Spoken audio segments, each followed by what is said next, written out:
Greetings, ladies and gentlemen, and welcome to Addis Dialogue. And today, my guest is the one and the only Professor Haregewoin Assefa, who's come back from the States, and we're going to spend some time with her talking about a host of issues unfolding in Ethiopia. To stay with us.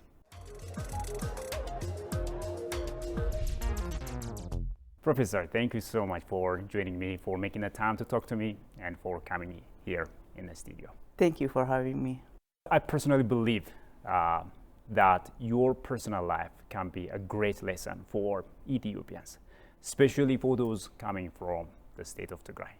So I really want you, to walk us through some of your life, especially as a child. So let me ask you this question. Who is Professor Haregewoin, and how was her education? Yeah, but I was born in a small village in Tigrai. Okay. And then luckily, I think at the beginning I had, strong interest in education, and my father really saw something in me. And then he protected me from early marriage. Okay. Many of my relatives got married as early as 12 years, that. Yeah. But he was really very, he protected me till the end. But there was a lot of pressure from the surrounding, born in that small village. So luckily when I started school, it was my thing. So, yeah, absolutely. and although really Tigray is a deeply misogynistic society, and really women are really oppressed, Yeah. but that worked for me. Oh, a girl can't be good in school. My teachers were supportive. All of the sudden, it worked for better. Yeah. Although it might feel like insulting, yes, they could, but they encouraged my teachers, and after that, and then this revolution came when I was 6th grade. Things were changing, and the war came. And then until 9th grade, I was, at least in touch with my parents. But after 9th grade, I was on my own, surviving under the war. You were separated? Oh, yeah, because, Oh. my parents were under the control of, in the area, under the control of the PLF. Yeah. The high school was in Adwa, where the government was there. So it was a tough. It took a lot of perseverance. Obviously. A lot of not only perseverance, just God's miracle to survive through. So I finished high school in Adwa High School. So it was a long story, but since I had strong academic background potential, Yeah. I survived all this, and there was time that I had no place to go to stay, but I made it through and finished high school, and then it was time to go to Addis to join Addis Ababa University. I was enrolled in Addis Wow. Ababa University because of the grade I had. Yeah. So it took us like 4 days to get to Addis. And then because I had to take a convoy, I didn't have any money at that time. Okay. And one of my relatives gave me like 60 birr at that time, which was a big thing. That was the fear, right? It was a big, and then Yeah. we had to take the convoy. So three of girls in the front seat with the driver and the truck, right? Okay, you can buy a truck. Oh yeah, I didn't have any money. Wow. So that's what I did. So Wow. what we did is, three of us in the front seat with the driver, we were squeezed in. Yeah. It was kind of him. I still remember his name. His name was Brahane. Brand. So The he driver's took- name? Yeah, he took Okay. us until Desse. Yeah. So It's still vivid in your yeah, mind. well, that's a good thing. So what happened is after we passed Adigrat, the TPLF started fighting with the military who are accompanying the convoy. Okay. So just right before Wukro, we had to get off the car, the trucks. I think they didn't want us to stay there if the cars burned. So it was like the bullets was flying all over us. Oh. So it was scary, It was dangerous scary. as well. It was scary. That was the life we knew then anyway. Yeah. So we survived. I think it took me 4 days to get to Addis. 4 days. So we took that truck until Desse. We stayed in Majo and where else in between, because there are these big trucks. Yeah. I made it to Addis and to Addis Ababa University. So I was, 4 years almost on campus because we couldn't go back to Tigray because our parents were in the area under the control of the PLF. Even when I was in Adwa, I didn't see them anyways. So I think the university was kind or the kind. So they gave us food. We fed with the continuing education teachers. They come from all over. They gave us dormitories, and the 4 years I spent on campus. But luckily, what happened, since I had a good potential, so I could do well in school, and I was the first in the School of Pharmacy. So I happen to I like math. Oh. But from the first grade. Okay. And then I was like, I was going to choose mathematics when I was just, but then mathematics didn't have much application then. Okay. And then one of my says, oh, you want to be a teacher? That was the only choice I would have, right? Now mathematics has a lot of application. Of course, yeah. But in Ethiopia then, it didn't seem to have any other application, at that time. Okay. Now it's a different story. Yes. So I say at that time, pharmacy was popular. Since I had a GPA more than 3, during the first semester, so I could choose whatever field I wanted. So I chose pharmacy. Wow, wow, wow. Yeah. Amazing story, amazing, Yeah. On the one hand, it's very tough, but on the other hand, seeing your success, it was great. Yeah, my strong potential, in academics helped me through. And also, I saw not good things when I was there, so I had to focus on education. I don't want to be involved in politics because I see in the daytime, there was a letter started towards the end of 10th grade. And then what happens is, in the day you cross the body, but at night, the PLO also comes, our teachers and others in the name of ED sympathizers. Yeah. And the PRP. Yes.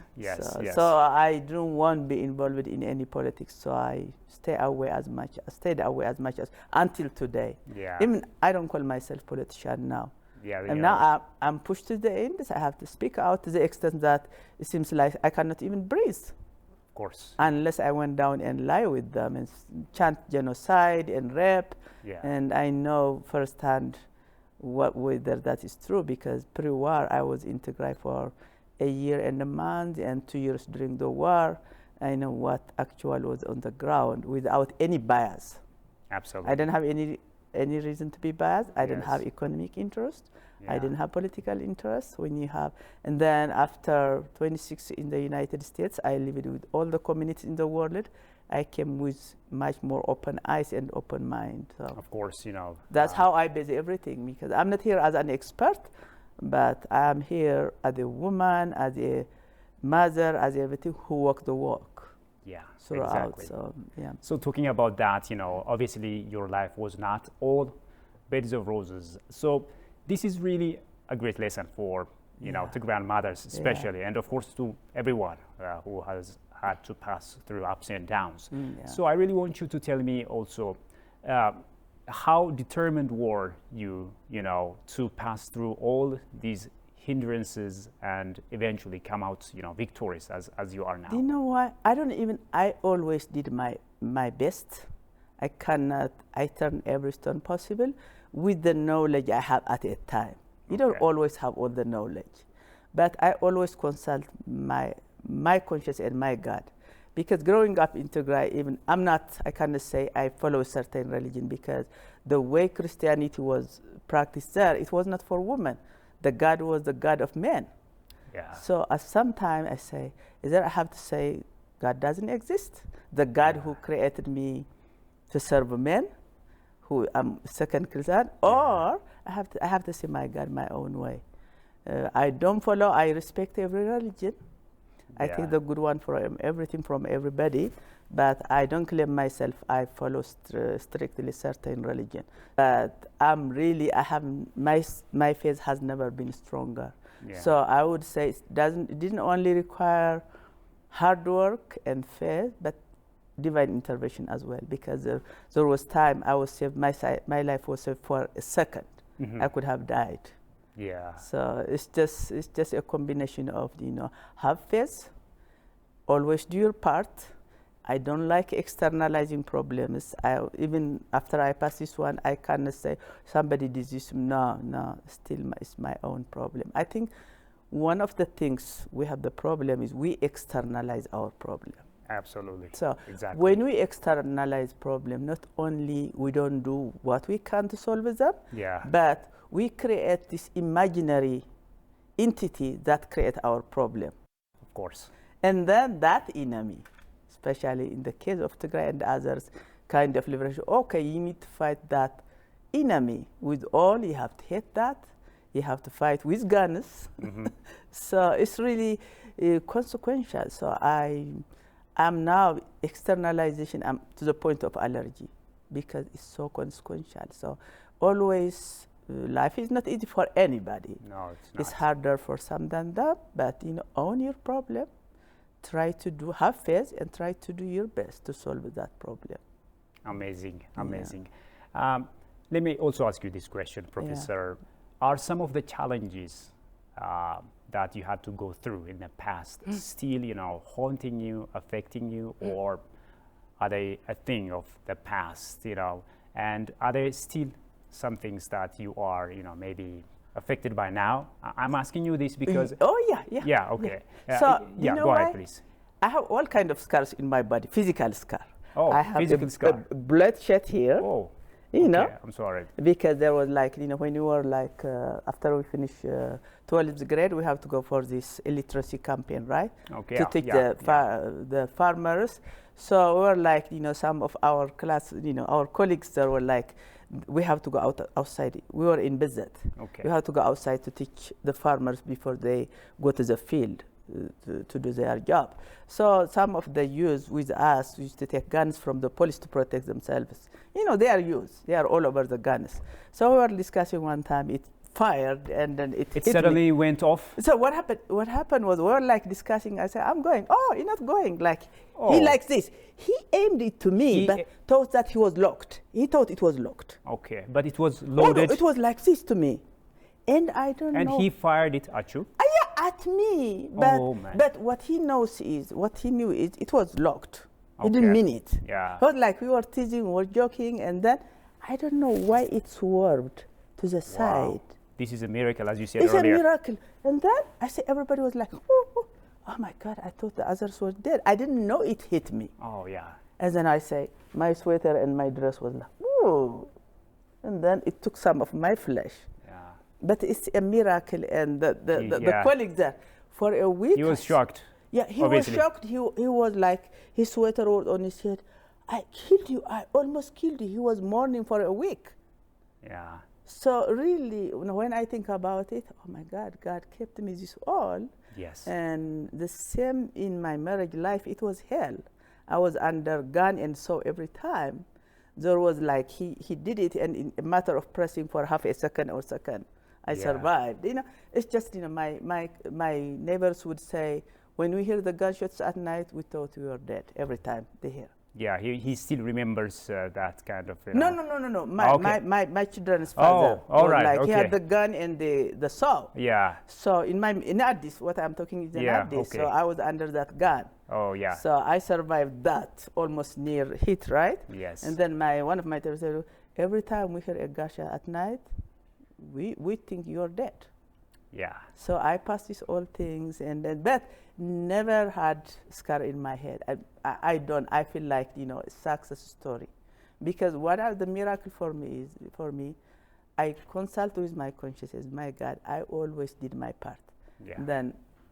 And then after that, I used to cry a lot, but never touched my head.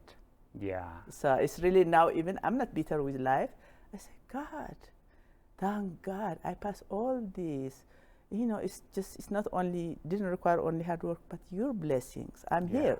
Absolutely. So the fact that I could survive that marriage and be able to raise my kids was oh my God, I could have, if I stayed in that relation for a year, I wouldn't be able to raise my children.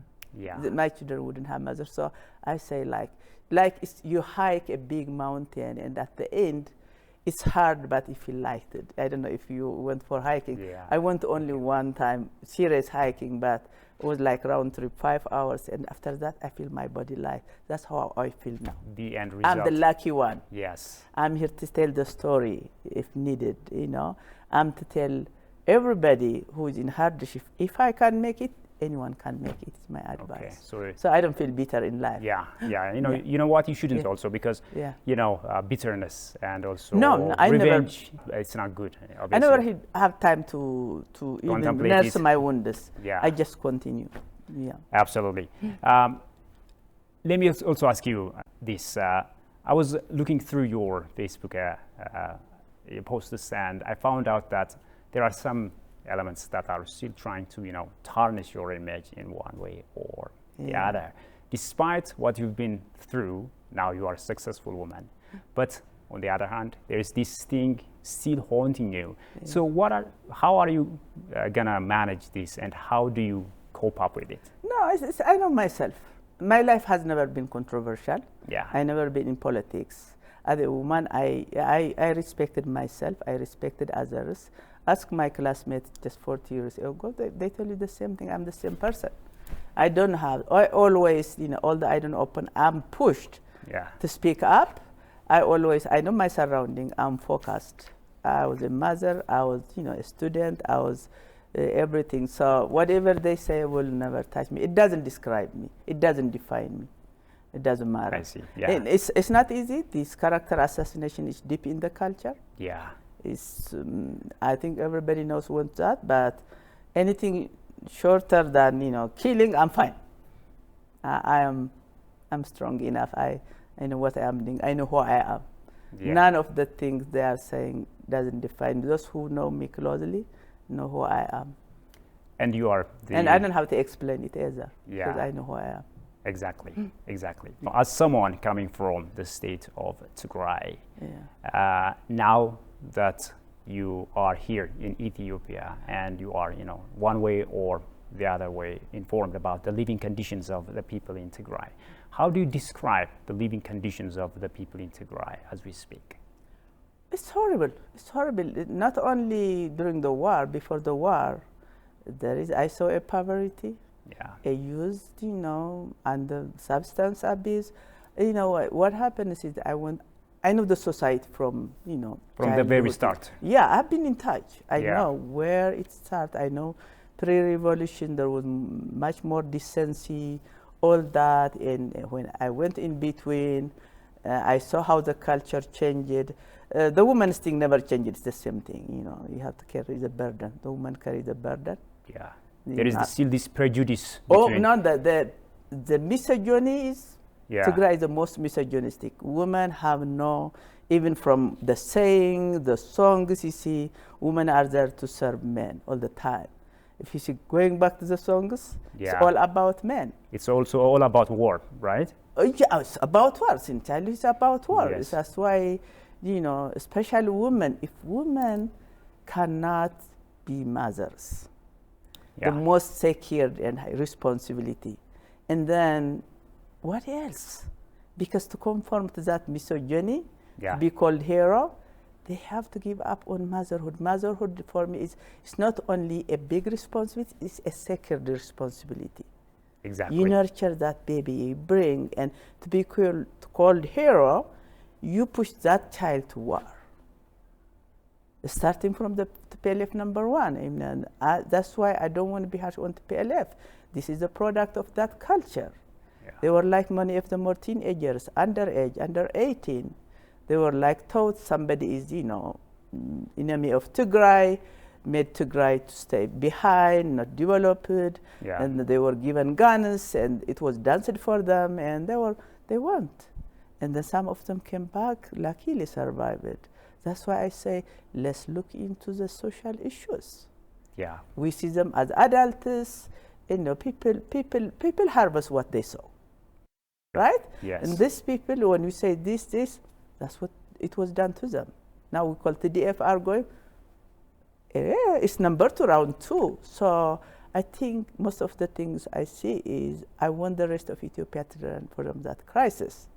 Yeah. And also going back to the living condition. Yeah. So after 26 years, I went to Tigray, just to help to join Mekelle University with no economic interest, political interest. Just I thought I had it was a young university. Many of the fellows I know they were very young and receptive. Yeah. I thought I could work with them.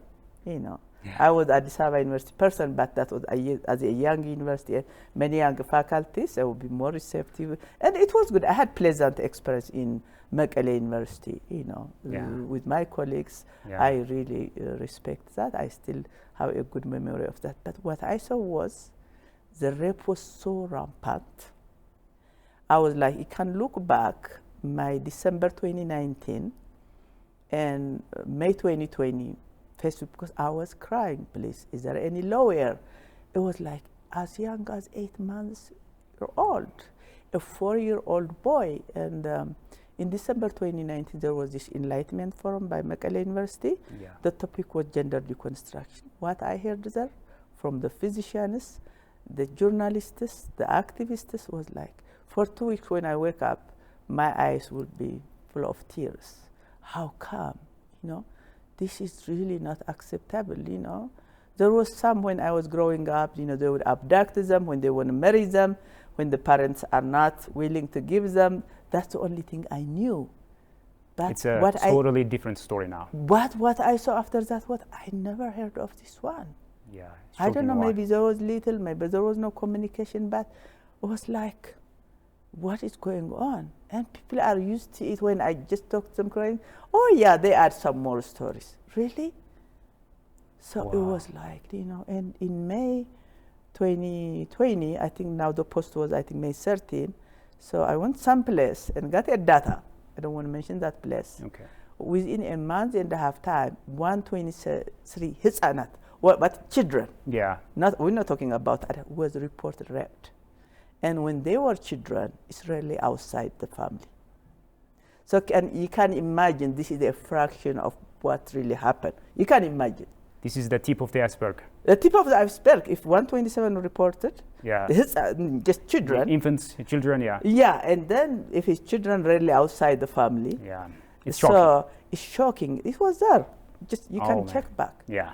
And then the use was like there were 3 types of gangs, like Salsa Alam, the third world. That means I asked him about this third world. Is that mean a messed up because they were with drugs, messed up with drugs? And then there was like other 3 total gangs, and all the people would brag. Oh, do you know why beer is sold for 7-point-something billion? Really? So how many minds it's numbing? Yeah. And the alcohol doesn't come with itself. There are some other substance abuse. There is some sexually transmitted disease that with comes. So it's the rampant, and as you know, also many of them, a couple of million live on aid. Yes. So it's just the Tigray people, after 17 years, and then they told them somebody was your enemy, Tigray was backward. How about the last 30 years? So it was not external people, right, that put Tigray behind and poor. Yes. So now at least they would have wake up. It is suicidal, Yeah, I don't know. It's suicidal, and I don't know, is war addicting? What's going on here, I see people romanticizing war, and especially in the 21st century, war solves nothing. Yes. They need to tell their children it's the pen and the pencil which liberate it, not guns. Gun takes the precious life away, destroys everything. And I think the ugliness of war, nobody should have known more than the Tigray people. But unfortunately, it's the other way. It is the stark truth. They still are, just holding to the gun. Yeah. Knowing that it didn't do good for them. Exactly. Yeah. This is not to mention, many mothers are being bereft of their precious youngsters, children. Yeah, but you see them on TV. They are like the heroes. You see, the war operations are named after mothers. Where in the world is a war operation named after mothers? You see how, the culture is really changed to the negative one. That's, what would the rest of Ethiopia learn? Yeah. Let me come to you, Professor. Yeah. Now, fast forward to the present. You are a respected professor and also the proud mother of Haregewoin Assefa, the famous But journalist. Here, I'm not here as a professor. Okay. And I don't represent any organization. Oh, yeah, I know. Yeah. Understood. Yeah. So, talking about your daughter, Haregewoin Assefa, let's also talk about her. Okay. So, how would you describe her? Especially, can you walk us through, how she was brought up as a child, and what was, can you tell us some of the special features or characteristics of her? Yeah, she didn't pop up suddenly. I mean, the opportunities, I think God has a purpose in everything, right? Absolutely. She was pushed to the end. Oh. So when I went there for graduate school to the United States, I left her like she was 6 and her younger brother was 4. Okay. So it was a tough choice, but the right one. First of all, if I stayed in that relationship, I wouldn't stay alive. My children wouldn't have a mother. So they were part of the sacrifice that you made. I don't talk the details of that. All right, for the sake of them. Okay. At no fault of theirs and mine, I raised them without a father. It was a hard job for me, but the alternative was like death. They wouldn't have a mother. Obviously. So a year after, I was like, when I said, do you have a mind? That was the only time I questioned. Did I do the right decision as a mother? That's why I couldn't imagine people pushing their children to war. If something happened to them, am I being selfish? Did I, when I decided to come to go to school? But when I went, I said, first of all, I have to run for my life to stay for them. Second, my improvement is their improvement. Yeah. So I had to bite my teeth and go. But when I went there, I was like questioning myself. That's the only time I started going to counseling in my life. Oh, wow. Although it was the right choice, I knew the right choice deep in me. But what if something happened to them? It was like the question, would I live really a real life? Yeah. So as a mother, so it was. But it wasn't that off. Okay. But I was like really stressed. It was a decisive moment. It was a decisive moment. But luckily, I worked hard, and after a year, I took them. Wow. And I even sent for their father the I-20 because I said, God gave me the opportunity, whatever I did before to continue my education, I wouldn't use this opportunity to run away from that. But God answered. Okay, would you want to die or where you have been? I got the answer. So they gave them the visa and they didn't give him. Oh. Yeah. Okay. In a way, it liberated me. I did my part till the end, knowing that if you want, I would be under that thing. So it wouldn't work for the family, but faith. So when you do it in good faith, from with clear conscience, it liberates you. Yeah. So after that, 5 and 7, in University of Mississippi, there was not even any Ethiopians around, and in that place, like less than 30 years ago, there was one black student. He was accompanied by black police to go to class. Wow. This was historically a white research university. Oh, okay. So, but you know why? Everywhere, the ones who took care of my kids for me to attend graduate conference are the native white Mississippians. Wow. Some of them even never left their place. Wow. That's why there is good in everything, in everyone. We care regardless of our color, what language we speak, the gender. We care each other. It's a matter of choice. Yes. So if you look for love, it's everywhere. We care about each other. If you look for division, it's everywhere. Until the family level. Until the family level. So that's why my choice was we lived with everybody. We didn't talk politics, coming to how Hermela was raised, the environment. It was an intellectual environment. The list were like graduate students. So I also, knowing my experience, I wanted her to be free.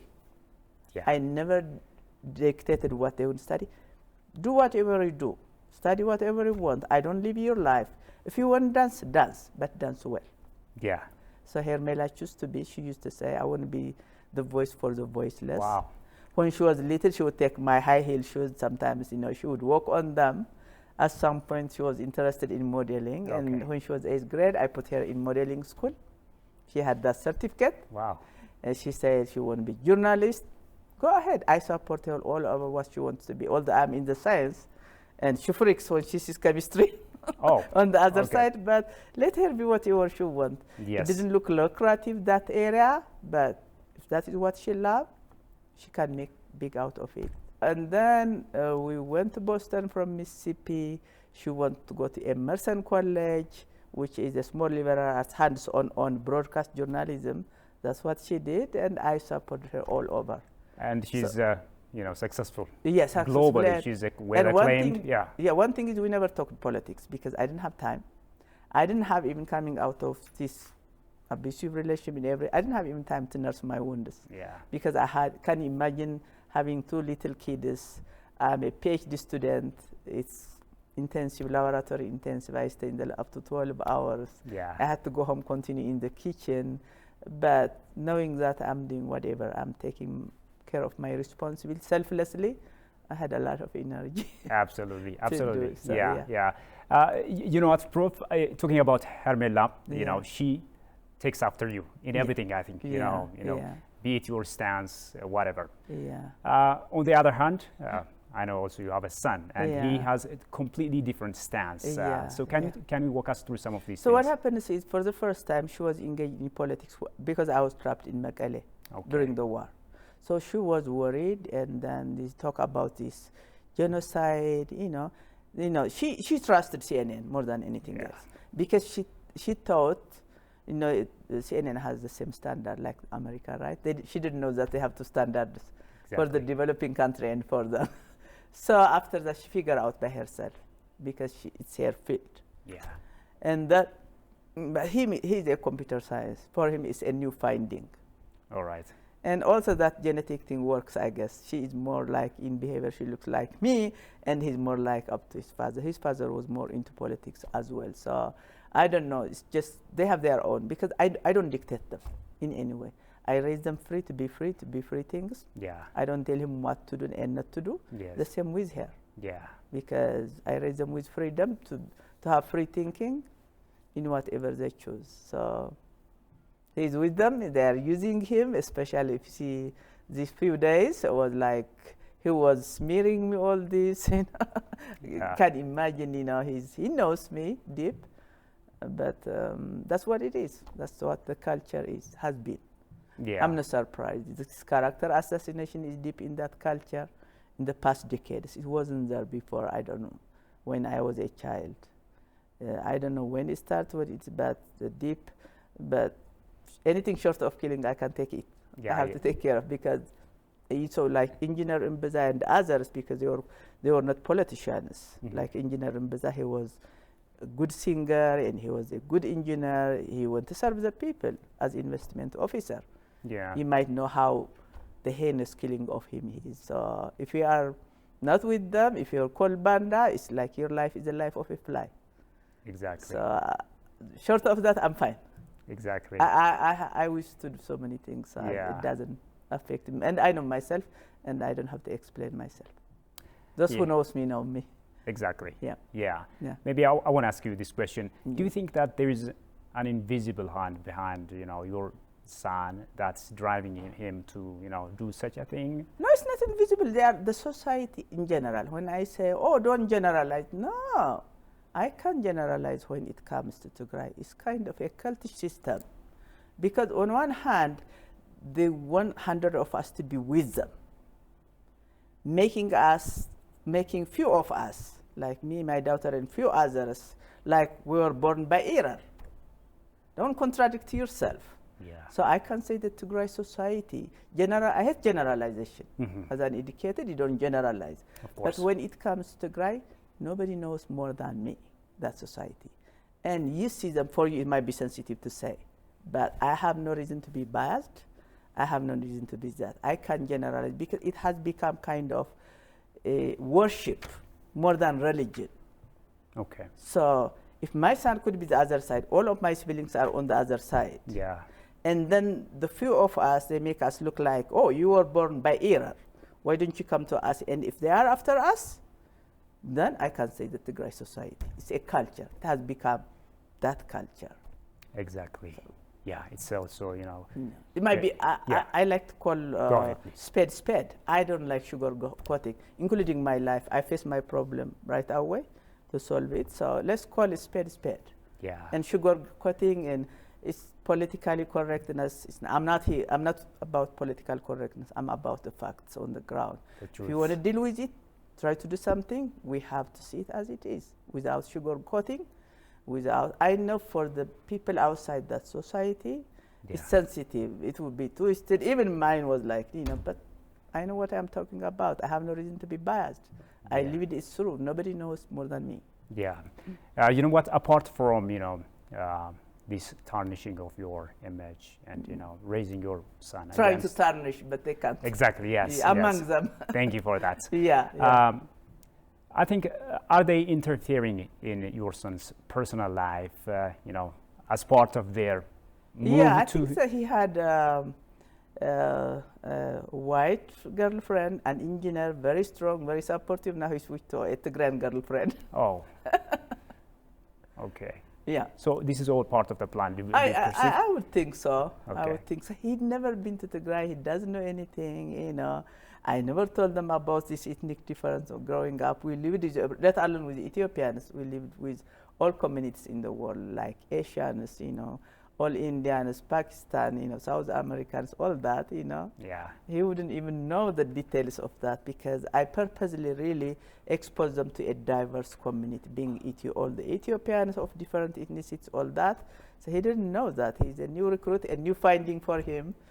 When they come, like it's a cult system, they make you feel like you are important. Yeah. So that attention probably is working for him. So, Yes. yeah. So yeah, I know this might sound ridiculous, but let me ask you this question: Yeah. Are you optimistic that you will come back to your views, to your stance someday when he It's up to him. You can never tell.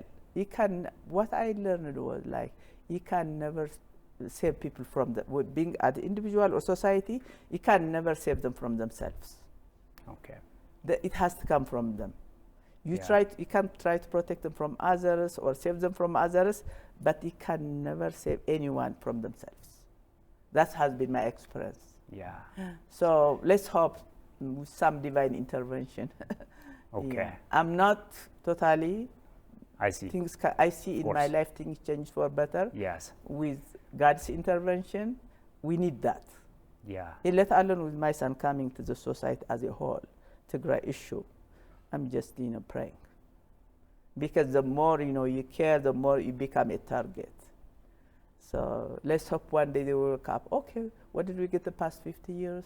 Poverty, more poverty, losing precious lives, and let's say one day they will wake up one by one and realize now it's time to put down the guns. It didn't do us good. So it's just, let's go to school. I hope the mothers now, they are pushing their children to war. One day they will say, oh, you know why? Kids, gun kills. It doesn't liberate you. So it's just time to go to school. Yeah. Let's hope so. 50 years is a long time. Absolutely. Yeah. It's a long time. But on the other hand, it becomes a culture, and you don't know. That's the only life also, on the other hand. You don't know the alternative, right? Yes. So, yeah.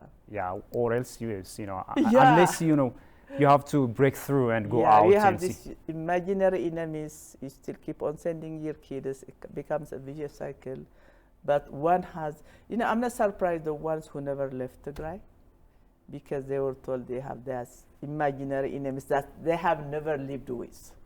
So this Can is you imagine? These mothers, they are pushing their kids actually to war. yeah. They never lived with the people that they were told they are enemies. Do they know? They never left Tigray. This is part of this political That's all they know. indoctrination. That's all they know, yeah. But what I'm surprised, the ones who know outside the country, the ones who are like sending their kids to school, they are in a safe place, they are funding this war. Yeah. And then I said, Adding fuel to it. Yeah. Okay. One activity. What do you think is at the beginning? What do you think is today when they start say, I have moral obligation not to support any war while I keep myself and my children in a safe place. But for the others, they don't feel it. I'm the enemy. Whatever they do, they fun, they cheer. Who is dying? The poor youth in Tigray. Yes. If they are bandas, I'm the banda for them, right? Yeah. If they have to be called banda, it's the ones who are funding the war, because while they are sitting in a comfortable and safe place. Exactly. But I hope the definition switches one day. Let's hope so, Professor. Let's hope so. Yeah, but God is watching. Exactly. Yeah. Yes. Yes. Yeah, I live with my conscience and with my Creator. Exactly. And then at some point, when you have the fact, you may not convince people. Yeah. When you don't have, you can convince them, but you can never cheat your conscience and God. So Absolutely. that's how I live it. That's my source of strength is. and I'll continue to do that. Yeah, you know what? Talking about conscience, you know, you are of the truth, calling a spade, as you said, and this has its own sacrifice to pay. So, can you tell me some of the sacrifices that you have paid? You know, unless of course I'm taking you back to the. No, that's fine. You know why? I know where I stand. The more I go forward, I'm clear where I stand. The alternative is not. What happened is when I go after I left Mekelle when the plane started. And then I stayed 2 weeks in Addis and went to America. I kept quiet. People tried to push me to say whatever wasn't in Mekelle. I said, no, I never lied in my life. How am I going to sleep? Yeah. If I see something really, and I didn't say also it would bother me. But what they are trying to push me was like, say when the rape was rampant before the war.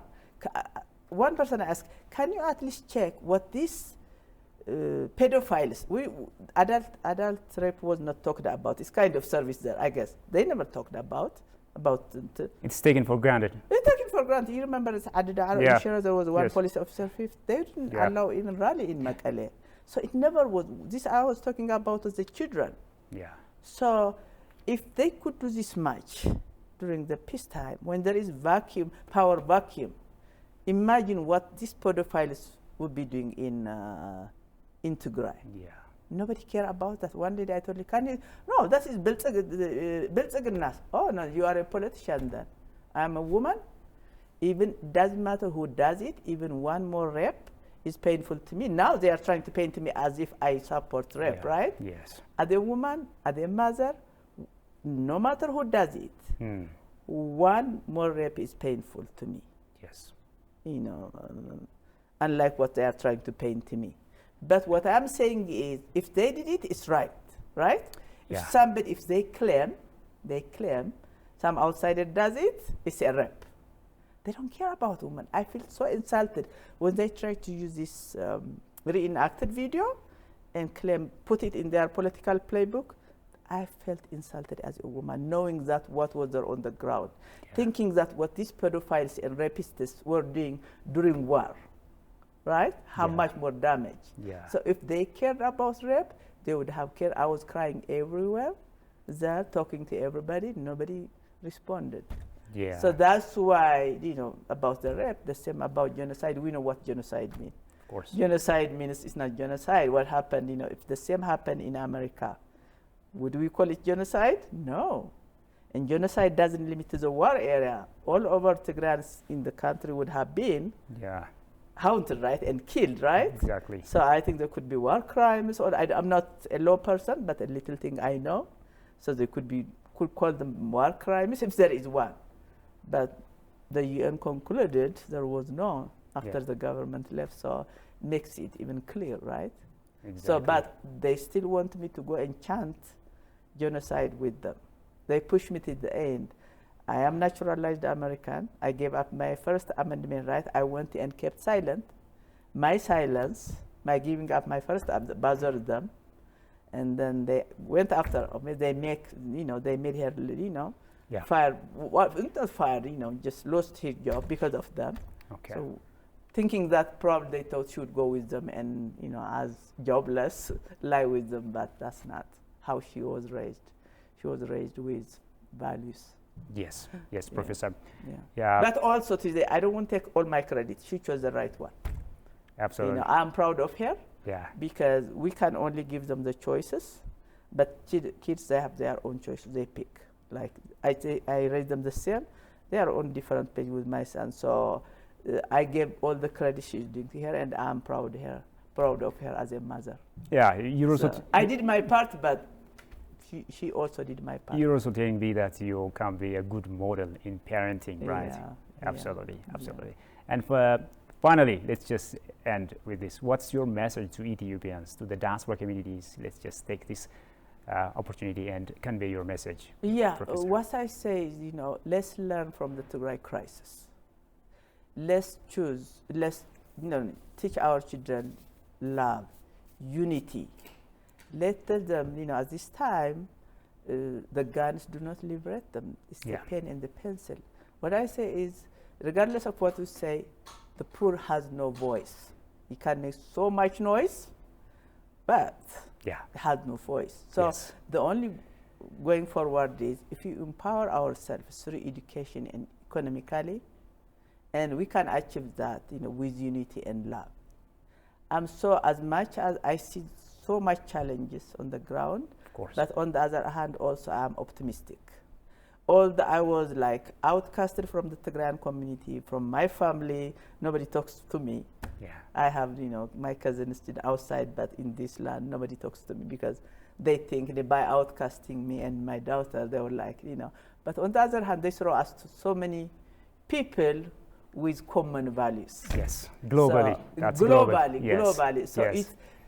when you are really pushed, when you are treated unfairly, God listens and use it for better. So I am hopeful. I'm meeting so many people with common core values. Yeah. We can come together. And I say the world is like a buffet of food, right? Yes. If you want hate, there is hate. Doesn't mean there are hateful people. Of course. If there is, disintegration, disunity, there is. But it's up to us to choose from the buffet of choices we have. Let's choose love, unity. Let's use, pen and pencil instead of the guns. Yeah. I have a huge respect for the national defense and the police. Okay. All of us, we sign for our time, right? They sign for their precious life. Exactly. I have huge respect. It's all over the world, right? The National Defense Force. And Yes. other than that, the guns has to be out of the people's hand because they are killers. Yeah. They are there to protect us. We make the job easier for them too, for our military and police. Let's just focus. In the 21st century, only the pen can liberate us. The pen negotiation, roundtable negotiation, that's the only option. Let's discuss. Yes. Discuss. Yes. And everybody is now living their thing, and let's not be critics, just critics. Let's do something tangible. Let's just fix our school system. Let's let everybody, instead of I call upon everybody just to contribute practically. It's easy to criticize and say. Yes. And then, knowing how much challenge we have, I'm not into critics. Let's do something tangible.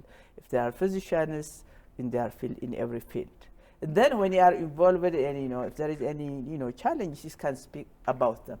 Otherwise, those who sit on the side and just criticize as if it's easy, that's very destructive. Sometimes it furnishes the problems. It doesn't help. Please, calm down. And instead of just being critical, just do something, contribute. Point your fingers of what can I do myself in action. Then we can get out of this poverty, and by God's intervention also we can get out of this war. And in the future we'll say never to war, hopefully. Yeah, it's because so. I am praying also. So let's just come together, and please, parents, just teach your children love and unity, and that's why it takes them everywhere. Let alone in Ethiopia, this world is becoming a small village. Yes. They're not limited to Ethiopia. If they are empowered themselves economically and educationally, they can go. They are world citizens. That's what I feel. I can go anywhere and do that. Wow, Professor. Yeah. Thank you so much. Your message is seek the truth, and the truth shall set you free. Absolutely. Yes, Professor. Thank you so much. I wish we could continue, but due to time, we'll have another time. Of course, we'll continue. We yes. have to really rebuild a society. We have so many things to do. Yeah. So Thank you, Professor. Thank you so much for your wonderful ideas, for your time. thank you. And I wish you a safe trip back home. And thanks a lot. Okay. Thank you. Well, dear viewers, with that, we come to the end of today's program, and thank you also for being with us. Until I see you next time with yet another program, it's goodbye from me, Faralago. Take care and stay safe.